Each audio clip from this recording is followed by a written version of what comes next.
Hello stamping friends, I'm Karina with karinascreations.com and I want to show you how to make this cute card. Now this card uses the Touches of Texture stamp set. I have got mine in wood mount, so the cases are a little bit bigger, but they've got lots of cute images. And then I also used a stamp set called One Big Meeting for the thank you verse that I used. Now I'm doing a technique called emboss resist, which is not a new technique, but we're going to use the brand new sponge rollers that Stampin' Up is selling, so that's going to be really fun. First of all though, let me show you what the dimensions of the pieces of the cardstock we're using. So this one here, it is Watermelon Wonder, and it's 5.5 inches by 8.5 inches, and I've scored it at 4 1/4 inches, and then I've just folded that in half to make the base. The next piece of cardstock is Whisper White, and it is 4 inches by 5 1/4. Then we need a second piece of Whisper White cardstock, which is 3 3/4 inches by 5 inches. And then we have a piece of Pumpkin Pie cardstock, and it's 2 3/4 by 3 1/2 inches. And finally, another piece of Whisper White cardstock, and it's 2 1/2 inches by 3 1/4 inches. So let me start first of all with the emboss resist technique. So I'm going to take this sort of outline image, and I'm using my Versamark ink. Now my Versamark pad is very dirty. I bought a new one, I just didn't want to use it yet. I'm saving it. So it looks a little worse for wear, but it still works. You can buy re-inkers as well. And I'm just inking it up, and I'm going to stamp it once over here on the top, and I'm just making a border. And then I'm going to ink it up again with the Versamark ink, and then I'll go and do the bottom. You can also get the stamp set in clear mount as well. The wood blocks are kind of nice because you never have to set them up again. They take a bit more space when I go to store them, which is why I usually buy clear, but I do like wood mount as well. Okay, and then I'm going to ink it up the last time and do this side. Give it a good press. Now it's hard to see the image in the camera, so you just have to trust me that it is there. Set that aside, and then I'm going to take my clear embossing folder. Now I always keep my embossing powders in a Ziploc container or another plastic container because it just contains the mess for me. And I'm just going to take it, and don't ask me where I got these little spoons from, but boy, I sure like them. And I'll just make sure that I'm putting the powder on each side. Now I did not use an embossing buddy on this because it's clear powder on Whisper White, and I didn't really think I needed it. If this was a dark colored cardstock, I would have used it for sure. So it always is good to have an embossing buddy when you're doing any kind of embossing. Especially with Christmas coming, you're probably going to want to use a buddy if you're using gold or silver powder. Okay, and one final side. It's this one. I can see in the light what's got powder and what hasn't. So you can see it just helps contain the mess. Just give it a little flick. Okay, so now what I'm going to do is take my heat tool. I have my regular gun. I'm using my old gun. I've got some stuff packed away for a little trip I'm doing, so I'll have to use this old one that I've got. But I like to clip it. Clip a corner on this cheap clipboard that I used. And then I'm just holding it in one spot.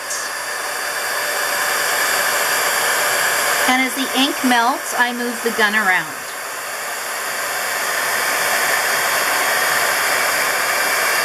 And I'll just do all 4 sides. And that should be it. Now again, you may not be able to see it yet, and I'm just holding it up to the light to make sure that there's no more powder, that I didn't miss anything. No, it looks pretty good. Okay, now I'll show you the next step. So, Stampin' Up sells these really fun brayers with these foam rollers, and you get 4 in total. So you get 2 2 handles that come with already set up with 2 foam brushes, and then you get 2 extra foam pieces. So you can do a bunch of different colors. So I just have used 2 colors on my card. I'm going to be using Watermelon Wonder first of all, and then Pumpkin Pie. So I've been having so much fun with this technique.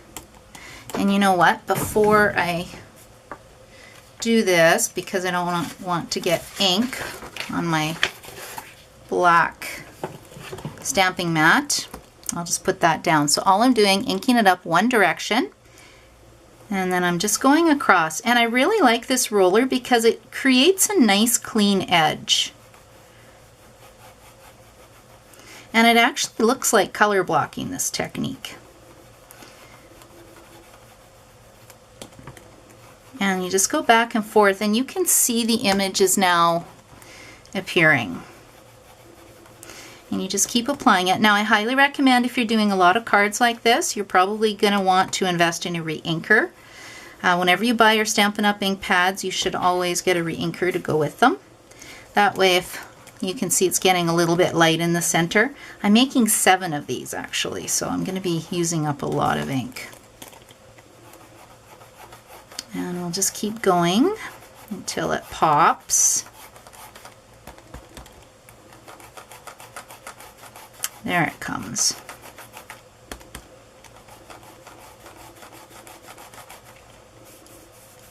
There. Okay.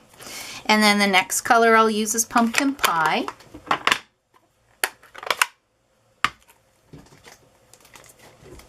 And again, I'll just ink it in one direction.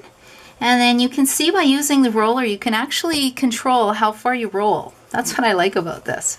Such a fun technique. I'll give you a sneak peek really quick of another card I was working on doing this same technique. I haven't finished the card though. Okay, I'm going to flip this over and then do the next side.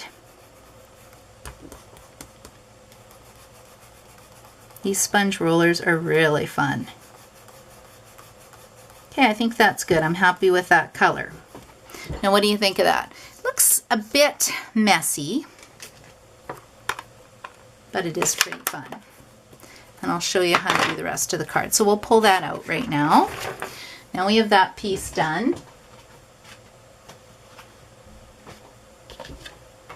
And I am just going to take some Fast Fuse. When you're using Fast Fuse, you just lightly drag it along the Whisper White cardstock and then make a little check mark, flick mark at the end to help cut the tape. If for some reason this happens where you have a stringy mess, put it down, and then what you're going to do is just use your finger and roll it up and kind of help it. I haven't done that for a long time. Only when I do videos do I do silly things like that. And all I'm doing is putting my colored cardstock, isn't that pretty, on the Whisper White cardstock. Then I'm going to put it on my card base. Again, my card base is Watermelon Wonder. And again, the Fast Fuse is very sticky in comparison to the snail. I like this side better. Okay, let's put this down. I also like to use Mono Multi-Glue, because if I put it on Cricut, it gives me a little bit of time before the ink sets and I've got a bit of wiggle room. Okay, so that's the card base looking good. Now I'm going to take this Whisper White cardstock, and I went and used these 2 images, the flower image and the little stem, and I'm going to stamp it in Watermelon Wonder ink, and I'm going to get my scratch paper back out again. Oh, the other thing I should mention is I usually take a tissue and just rub this off a little bit, and it just removes some of the ink. There's my paper towel. Hold on, I'm going to jump back and we'll just shine this up a bit, and you can see the ink coming off. I should have done that before I put it on my card base, but oh well. That's just how I stamp. Okay, now I'm done with this. Now this little piece is here. And let's give it a stem first of all, like that. And again, Watermelon Wonder ink. And then I'm just going to stamp it I'm eyeballing it. I can use a Stampin'-Up, but I really don't want to do that. Ooh, that was close. Okay, I got it. Do you guys ever do that? I'm sure you do once in a while. Okay, now I thought my flower looked a little plain, so I grabbed a blender pen. And you can see when you close your ink pads and you squeeze your ink pad, you can see when I open it up, this kind of inky pool mess that I've got on the top of my ink pad. I use that for coloring. So I take a blender pen, and I'm just going to color in the leaves just lightly. I don't want it too dark. Pick up some ink. I could use markers too.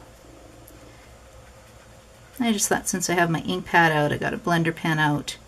Now when you're done with your blender pen, you just go along the side and you keep going until your blender pen runs clear. So you can see I have no more watermelon color coming out. So now it's good and it's actually ready to use for my next ink color. Okay, so close up Watermelon Wonder.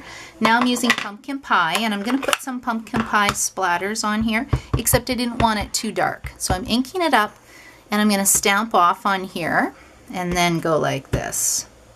And I think that's good. It just gives it a little bit of color. You can see the splatter. That's why I love the stamp set. You get so many fun images, lots of splatter marks. Very easy to make a fun card. Okay, so I'll grab my fast fuse again, and we will attach this to the Pumpkin Pie cardstock. And then this time I wanted to pop it up, so I'm going to grab my Stampin' Dimensionals, and I will put 4 of these on the back of the Pumpkin Pie cardstock, and then I'll pop it on my card.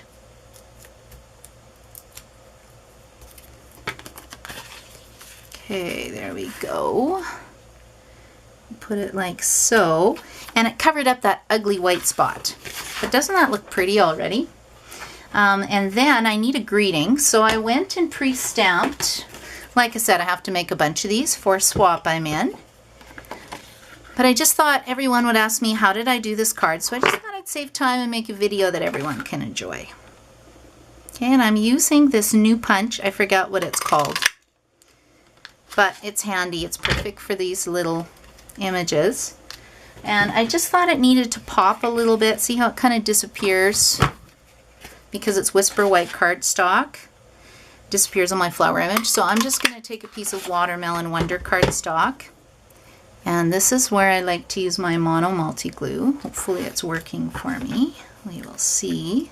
I'm just going to put a little bit on here. It got a little plugged and I had a big gluey mess. So you got to watch this stuff, but I do love it otherwise. And I'm just going to line up the 2 images like so. And then put just a little bit more. I'm not using my fast fuse because I find on little pieces it's hard for me to get it to cut properly. And then I'll put a little thanks over here. And then I just thought it needed just a little cute little bow. So I grabbed my Whisper White Baker's Twine. And I like to do bunny ears when I do my bows. And I'll just tie that. And my snips have walked away, so I have to use my bad scissors. I'll just pull it over here. They're not very sharp. And then to attach that on, I'll just take a glue dot. Got my glue dots on here. And if you take a close look, always take your bow to your glue dot. Press it against your glue dot. Don't try to pick it up with your fingers and transfer it. But by putting the the bow to the glue dot, you can then stick it on your card. Like so. Okay, so that's my card. I hope you will try the technique. It is really, really fun. And I wanted to show you the other one using the Thoughtful Branches one. This is a card that I've started. And you can see I use the same technique using the roller. I didn't emboss this time. I actually cut out a window sheet using the tree framelit, glued it down, and then I went and rolled. Anyway, I haven't finished this card yet. You'll have to check my blog if you want to see it later on. And happy stamping.